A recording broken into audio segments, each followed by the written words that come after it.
به نام خدا. سلام دوستان عزیزم، وقتتون بخیر باشه.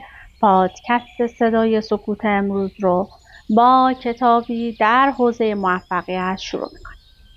کتاب اسرار ذهن ثروتمند.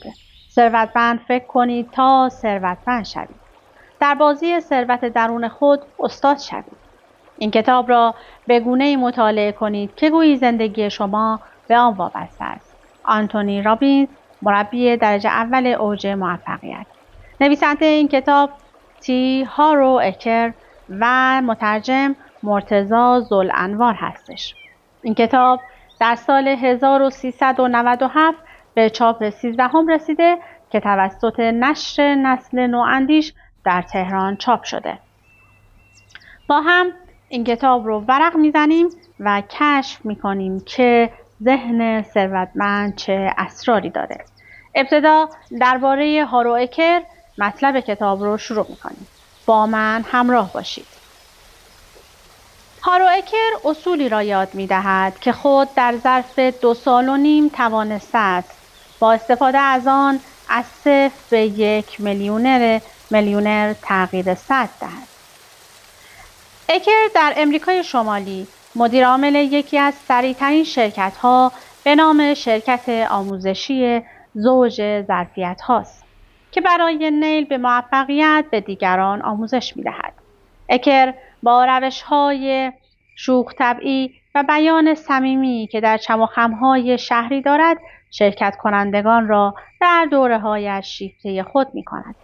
مردم از سراسر دنیا برای شرکت در سمینارهای از پیش تعیین شده او می آیند و اغلب در اواخر هفته جمعیت به بیش از 2000 نفر می رسد.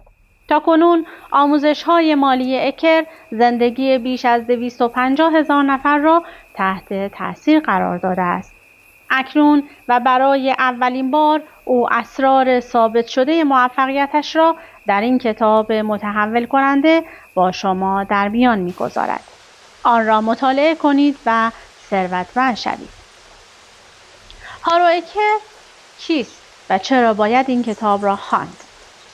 مردم در آغاز سمینارهای من شوکه می‌شوند، چون یکی از اولین مواردی که به آنها میگویم این است که یک کلمه از حرفهای مرا باور نکنید.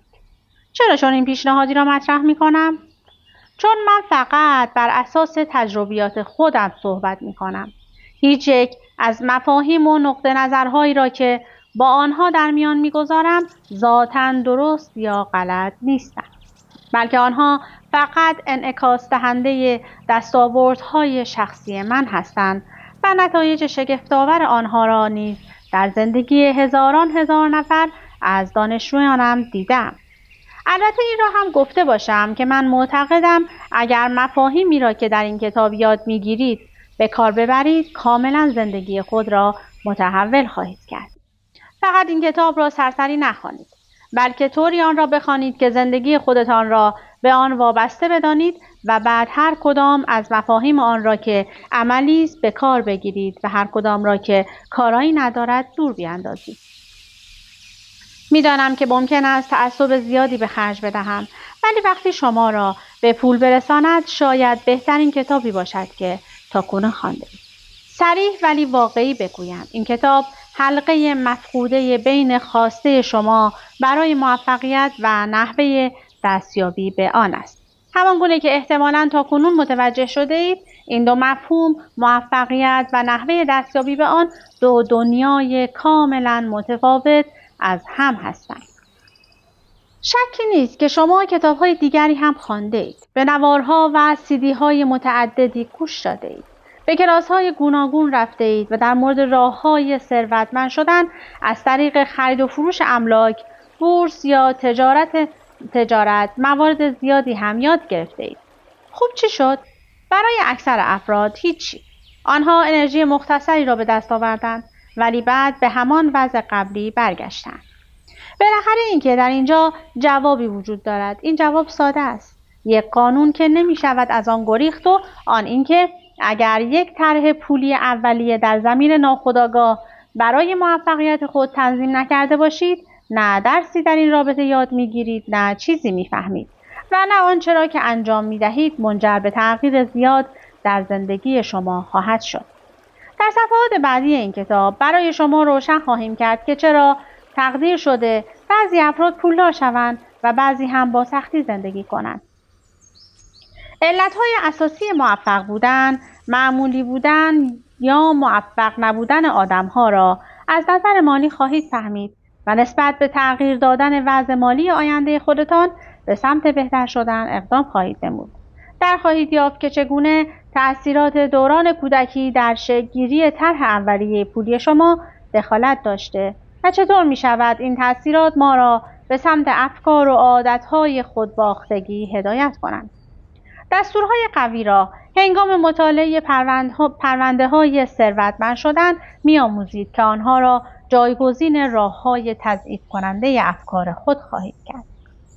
طوری که آنگونه می‌اندیشید و به روشی عمل می‌کنید که ثروتمندان عمل می‌کنند، همچنین به منظور افزایش درآمد فعلی خود و جمع‌آوری ثروت و دارایی، روش‌های عملی و مرحله به مرحله خواهید آموخت. در بخش اول این کتاب توضیح می‌دهم که اگر هر یک از ما به پول دست یابیم چه وضعیتی خواهیم داشت و خلاصه‌ای از 4 روش کلیدی برای تجدید نظر روی طرح اولیه پولی که در ذهن خود داریم ارائه می‌کنیم. در قسمت دوم تفاوت‌هایی را که بین نحوه فکر کردن افراد ثروتمند، متوسط و فقیر وجود دارد بررسی می‌کنیم و 17 طرز بینش و طرز روش را که منجر به بروز تغییرات همشیگی در وضع مالی شما خواهد شد ارائه می‌دهیم. در سرتاسر کتاب نیز از میان 1000 نامه و پست الکترونیکی که از دانشجویان شرکت کننده در سمینار فشرده ذهن ثروتمند دریافت کردم و که حاکی از نتایج محکمی است که آنها در زندگی خود به دست آوردند، نمونه‌هایی را با شما در میان می‌گذارم. حال دستاورد من چیست؟ یا در کجای کار هستم؟ آیا موفق بودم یا نه؟ نمیدانم، ولی امیدوارم که اینطور باشد. مانند بیشتر شماها من هم ظرفیت‌های زیادی داشتم که کمتر امکان بروز آنها را پیدا کردم.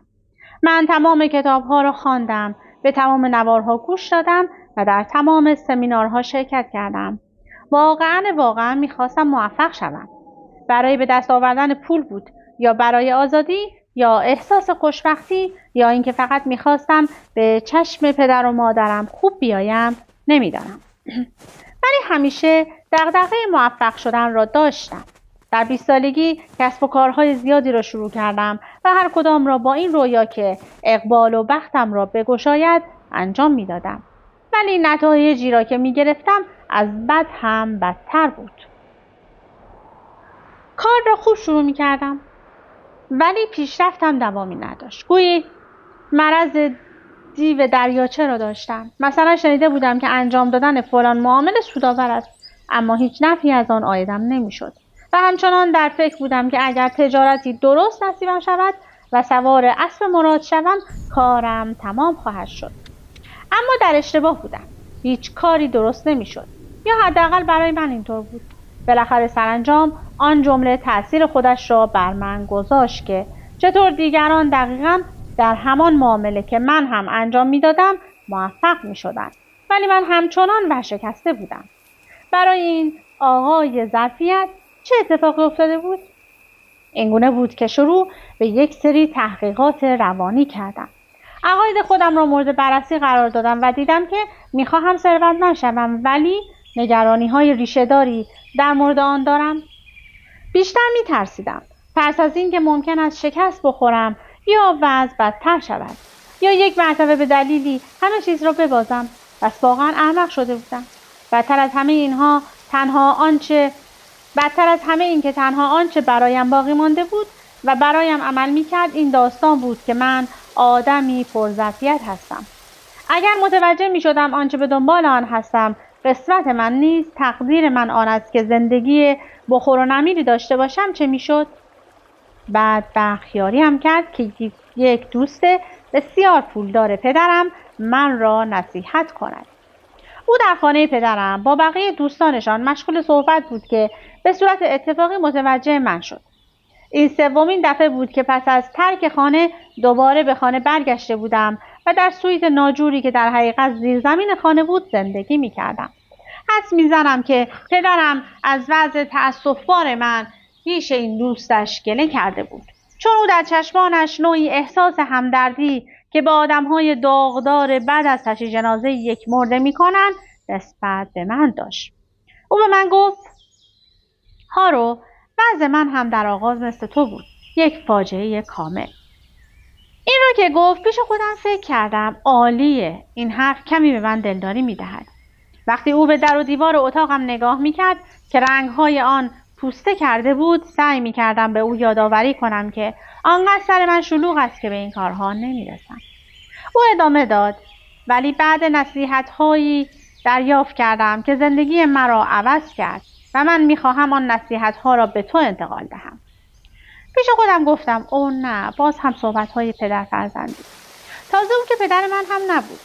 بالاخره او نصیحت خودش را این گونه به من ابراز کرد: هارو، اگر کاری را که واقعا می‌خواهی نمی‌توانی انجام دهی، معنایش این است که موردی هست که تو آن را نمی‌دانی. من در آن موقع که جوانی جسور بودم فکر می‌کردم همه چیز را می‌دانم، ولی حساب بانکی من چیز دیگری می‌گفت. بالاخره شروع به گوش دادن حرفایش کردم. او ادامه داد: آیا می‌دانستی که اکثر مردم ثروتمند مثل هم فکر می‌کنند؟ گفتم: نه، اصلا به آن فکر نکردم. ادامه داد: این یک مطلب علمی دقیق نیست، لکن در بیشتر موارد هم مردم ثروتمند و هم مردم فقیر به طریق خاص و متفاوت از هم فکر می‌کنند. این شیوه فکر کردن آنهاست که کارها و نتایجی را که از انجام دادن آن کارها به دست می‌آورند تعیین می‌کند. او ادامه داد: اگر آنطور که مردم ثروتمند فکر می‌کنند تو هم فکر می‌کردی و آنچه را آنها انجام می‌دادند تو هم انجام می‌دادی، باور می‌کنی که تو هم می‌توانستی مثل آنها ثروتمند بشوی؟ کاملاً آن پاسخ را به یاد می‌آورم. فکر کنم همینطور باشد. بعد او پاسخ داد: تمام آنچه تو باید انجام بدهی این است که از فکر آدم‌های ثروتمند نسخه برداری کنی. در آن لحظه با شک و تردید گفتم: اکنون شما به چه موردی فکر می‌کنید؟ او در جواب گفت: به این فکر می‌کنم که مردم ثروتمند به تعهدات خود عمل می‌کنند و الان هم باید به تعهدی که به پدرت دادم عمل کنم. بقیه منتظر من هستند. فهمیدی؟ و از آنجا بیرون رفت. اما آنچه گفته بود به داخل ذهن من نفوذ کرد. دیگر هیچ مورد دیگری در زندگی من تأثیر نداشت. پس آن اصل مطلب را برای خودم به تصویر درآوردم و با تمام وجود در مطالعه آدم‌های پولدار و اینکه آنها چگونه فکر می‌کنند خودم را مشغول کردم. هر روش را که در مورد نحوه عملکرد داخلی ذهن وجود داشت آموختم، ولی اصولاً تأکید خود را بر روانشناسی پول و موفقیت گذاشتم. فهمیدم که درست است که مردم ثروتمند واقعاً متفاوت از آدم‌های فقیر یا حتی آدم‌های متوسط فکر می‌کنند. نهایتاً دریافتم که این افکار خودم است که من را از دسترسی به ثروت دور نگه داشته است. مهمتر آنکه چندین روش و راهبرد قوی برای دوباره شکل دادن به ذهنم یاد گرفتم تا آنگونه که مردم ثروتمند فکر می‌کنند من هم همانطور فکر کنم. بالاخره گفتم: دیگر پرحرفی کردن بس است. باید به این حرفا عمل کنم. تصمیم گرفتم کسب و کار دیگری راه اندازی کنم، چون خیلی سالم و ورزشکار بودم. یکی از اولین فروشگاه‌های وسایل تناسب اندام را در امریکای شمالی راه اندازی کردم. پولی نداشتم و مجبور شدم برای شروع $2000 از روی کارت اعتباریم وام بگیرم. در این راه آنچه را در مورد انسان‌های ثروتمند چه از نظر کسب و کار آنها و چه از نظر روش‌های فکری آنها آموخته بودم به کار بستم. اولین حرکتی که کردم تعهدی بود که به موفقیت خودم دادم تا در این بازی ببرم. قسم خوردم که روی همین کار تمرکز کنم و تا 1 میلیونر یا بیشتر از 1 میلیونر نشدم دست از سر آن بر ندارم. این بار تلاش‌هایم از اصل با قبل تفاوت داشت، چون من همیشه کوتاه مدت تصمیم می‌گرفتم و هر وقت فرصت‌های بهتری پیدا می‌شد یا آن کار برایم سخت می‌نمود از راه اصلی منحرف می‌شدم. همچنین هر زمان که از نظر مالی افکار منفی یا مخالفی به سراغم می آمد، نحوه برخورد ذهنیم را با این گونه مسائل به چالش می گرفتم. در گذشته می پنداشتم که آنچه ذهنم به من می گوید همان حقیقت است. این را یاد گرفتم که بیشتر موارد ذهنم بزرگترین مانع در راه رسیدن به موفقیتم است. به هیچ وجه افکاری را که به من در جهت نگرشم به ثروتمند شدن قدرت نمی‌دادند انتخاب نمی‌کردم. تمام اصولی را که می‌خواهید در این کتاب یاد بگیرید خودم در عمل به کار گرفتم و امتحان خودشان را پس دادم. کارم آنقدر موفقیت آمیز بود که 10 فروشگاه را ظرف 2 سال و نیم افتتاح کردم. سپس نیمی از سهام شرکت را به 500 شرکت ثروتمند به ارزش 1,600,000 دلار فروختم. بعد از آن به سان دیگوی آفتابی مهاجرت کردم. چند سالی دست از کار کشیدم تا روش‌های خودم را پالایش کنم و شروع به مشاوره در زمینه نوعی از تجارت به نام کسب و کارهای تک تک کردم. می‌دانستم که این کار کاملاً برای مردم مؤثر است، چون آنها دوستان، پدر و مادر و شریک‌های خودشان را نیز به جلسات ما می‌آوردند.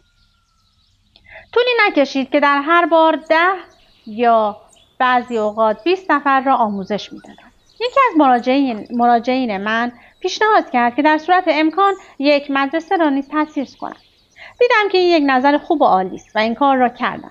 مدرسه چم و خم‌های تجارت شهری را بنیانگذاری کردم و به هزاران نفر از مردم در سرتاسر شمال امریکا راه‌های تجارت به این شیوه را برای دستیابی موفقیت‌های سریع در زمینه تجارت آموزش دادم.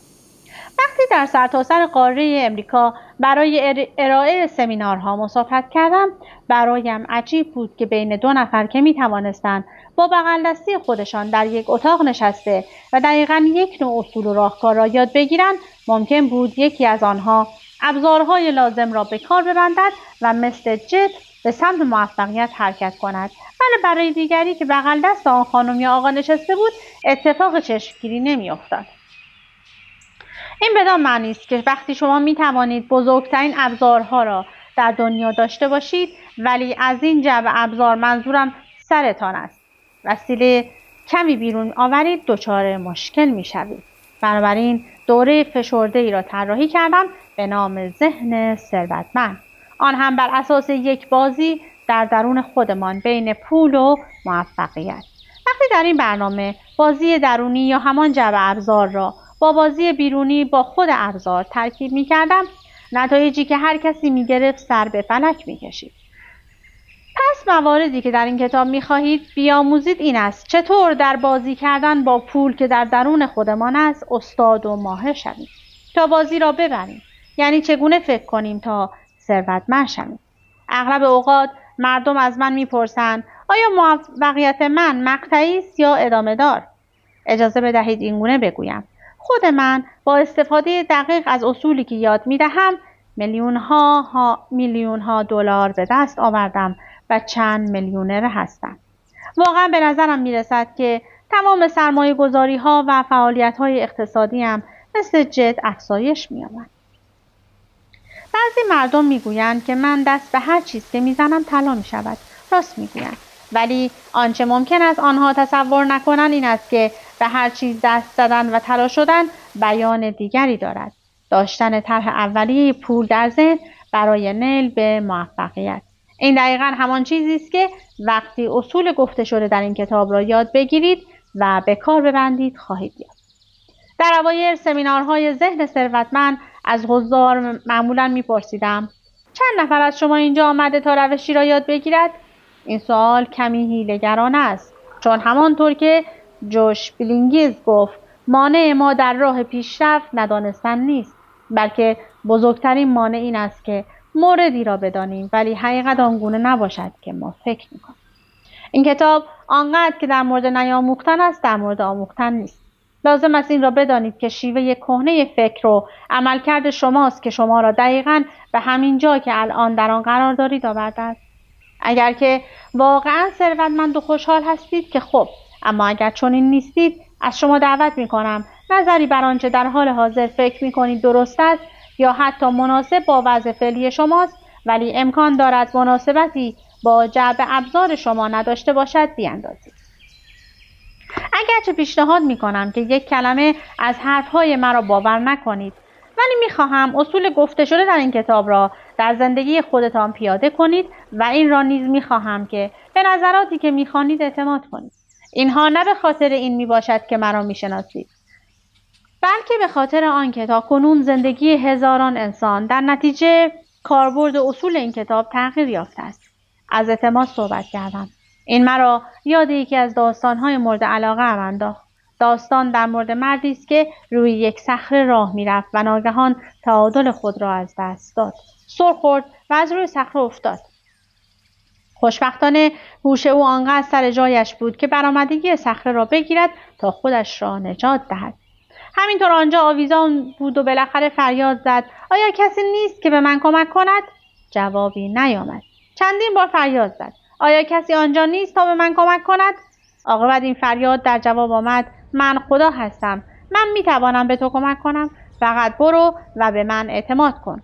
آن مورد بعدی که شما میشنوید این است: آیا کسی دیگری آنجا نیست که بتواند به من کمک کند؟ درس ساده است. اگر می‌خواهید یک پله در زندگی خود بالاتر بروید، باید اراده رفتن و ترک افکار قدیمی را پیدا کنید و افکاری جدید را بپذیرید. در نهایت نتایجی که به دست می‌آورید خودشان با شما صحبت خواهند کرد. بخش اول: طرح اولیه پول در ذهن. ما در دنیایی از دویت زندگی می‌کنیم. بالا و پایین، تاریک و روشن، گرم و سرد، درون و بیرون، آهسته و تند، چپ و راست. اینها تنها نمونه‌های کمی از هزاران قطب متضاد است که برای وجود داشتن یک قطب دیگر نیز حتما باید وجود داشته باشد. آیا ممکن است چپ راست وجود نداشته باشد؟ امکان ندارد. در نتیجه همانطور که قانون‌هایی در بیرون از ما برای دستیابی به پول وجود دارد، باید قانون‌هایی نیز در درون ما برای آن وجود داشته باشد. قوانین بیرون از ما مواردی مثل اطلاعات تجاری، نحوه اداره کردن پول و روش‌های سرمایه‌گذاری که اینها همه ضروری و لازم هستند، ولی بازی درونی ما نیز خیلی مهم است. می‌توان این را به یک نجار و ابزار کار او تشبیه کرد. داشتن ابزار مدرن و خوب برای نجار ضروری است، لکن مهارت نجار که آن ابزارها را بتواند با مهارت به کار ببرد مهمتر می باشد. من دیدگاهی معروف دارم که میگویم تنها قرار داشتن در زمان صحیح و در مکان صحیح کافی نیست، بلکه شما باید آدم درستی نیز باشید که در زمان و مکان صحیح قرار دارید. پس مهم این است که شما چگونه هستید؟ چطور فکر میکنید؟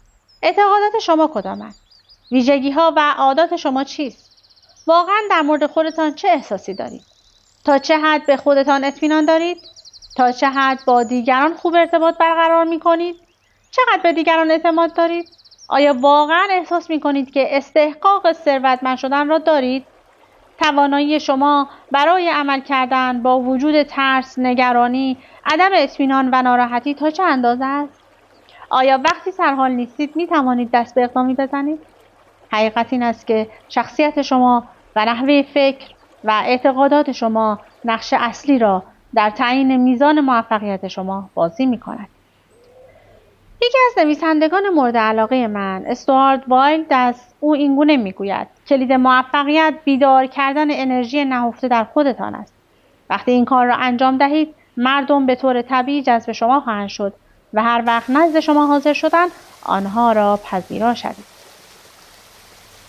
اصلی برای ثروتمند شدن: درآمد شما فقط به میزان عملکردتان افزایش می‌یابد. با توجه به اینکه خیلی فرصت نمونده برای من و قطعاً خیلی بخش زیادی از این کتاب رو نمیتونم برای شما بخونم، تیتروار فصل‌ها رو برای شما میگم و بعد در انتها چندین پرونده ثروت رو که آورده میخونیم. که بخش اول رو که شروع کردیم، طرح اولیه پول در ذهن بود. چرا داشتن طرح اولیه پول در ذهن مهم است؟ ریشه هاست که میوه ها را میسازند. 4 مربع زندگی. عبارت‌های بیانی رازهای قوی برای ایجاد تغییر هستند. منظور از طرح اولیه پول در ذهن شما چیست؟ و این طرح چگونه تشکیل می شود؟ چگونه تربیت شدن کلامی را با استفاده از ارکان تغییر در ذهن خود تغییر دهیم؟ چگونه الگو برداری را با استفاده از ارکان تغییر در ذهن خود متحول کنیم؟ چگونه اثر رویدادهای خاص را با استفاده از ارکان تغییر در ذهن خود متحول کنید؟ طرح اولیه‌ای که شما برای پول در ذهن خود دارید روی چه نکاتی تنظیم شده است؟ بخش دوم، پرونده‌های ثروت. 17 تفاوت در نحوه فکر کردن افراد ثروتمند و افراد فقیر یا متوسط. پرونده ثروت 1 که 11 پرونده ثروت داره. بعد داستان موفقیت سیانیتا رو گفته و بعد پرونده ثروت 12 تا 14 رو. سپس داستان موفقیت کریستیان کلوزر رو گفته و داستان موفقیت اندرو ویلتون و پرونده های ثروت 15، 16 و 17. اما من از پرونده ثروت 1 شروع میکنم. تیرسار برای شما میخونم. آدم های ثروتمند معتقدند من زندگی خیش را میسازم. آدم های فقیر معتقدند زندگی برای من تصادفی پیش میآید. ویژگی اول، مقصر کردن دیگران. ویژگی دوم، توجیه کردن. اصلی برای ثروتمند شدن. پول در زمینه‌هایی که کاربرد دارد بی‌نهایت مهم است و در زمینه‌هایی که کاربرد ندارد نیز بی‌اهمیت است. ویژگی سوم، شکایت کردن. اصلی برای ثروتمند شدن. وقتی شما از موردی شکایت می‌کنید، تبدیل به یک آهنربای فعال می‌شوید که فقط موارد چرند را به زندگی خود جذب می‌کنید. اصلی برای ثروتمند شدن. هیچ چیز بدتر از قربانی واقعی ثروت نیست. عبارت بیانی. دست خود را روی قلبتان بگذارید و بگویید من خودم دقیقاً باعث و بانی وضع مالی خود هستم. سر خود را لمس کنید و بگویید من یک ذهن ثروتمند دارم. و بعد 2 تا تمرین عملی رو آورده و دوباره پرونده ثروت 2. آدم‌های ثروتمند با هدف برنده شدن با پول بازی می‌کنند. آدم‌های فقیر با هدف بازنده نشدن با پول بازی می‌کنند. اصلی برای ثروتمند شدن. اگر هدف شما این است که فقط راحت باشید، هرگز فرصت پولدار شدن را نخواهید یافت. ولی اگر هدف شما پولدار شدن است، فرصت‌های یک زندگی راحت داشتن نیز برای شما به وجود خواهد آمد. عبارت بیانی. دست خود را روی قلبتان بگذارید و بگویید هدف من این است که 1 میلیونر یا بیشتر از آن باشم. سر خود را لمس کنید و بگویید من یک ذهن ثروتمند دارم. تمرین‌های عملی. 2 هدف مالی را که نشان دهنده هدف شما برای ایجاد فراوانی نه برای متوسط بودن یا فقیر نشدن در زندگی است بنویسید. برای نیل به اهدافی با در نظر گرفتن موارد زیر طرحی بنویسید. الف، درآمد سالانه. ب، کل دارایی.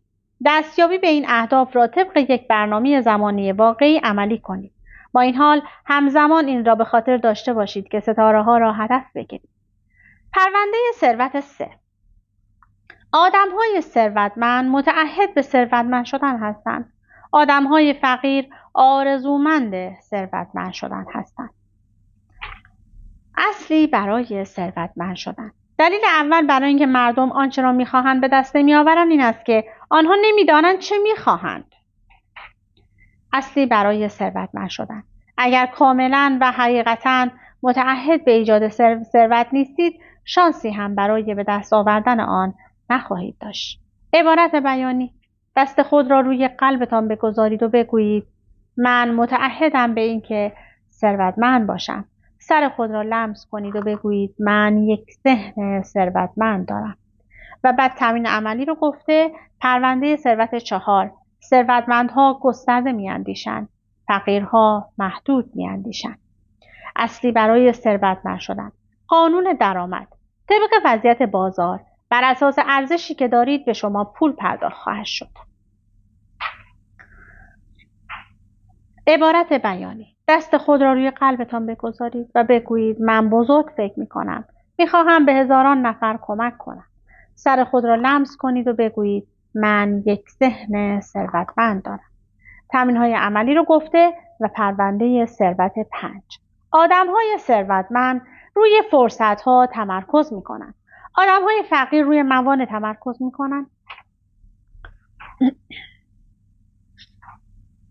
و عبارت بیانی که گفته دستتون رو قلبتون بگذارید و بگید من در فرصت‌ها تمرکز می‌کنم، نه موانع.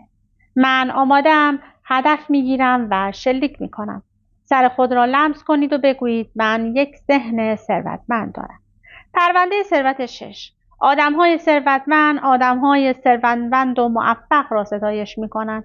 آدم‌های فقیر از آدم‌های ثروتمند بیزار و متنفرند.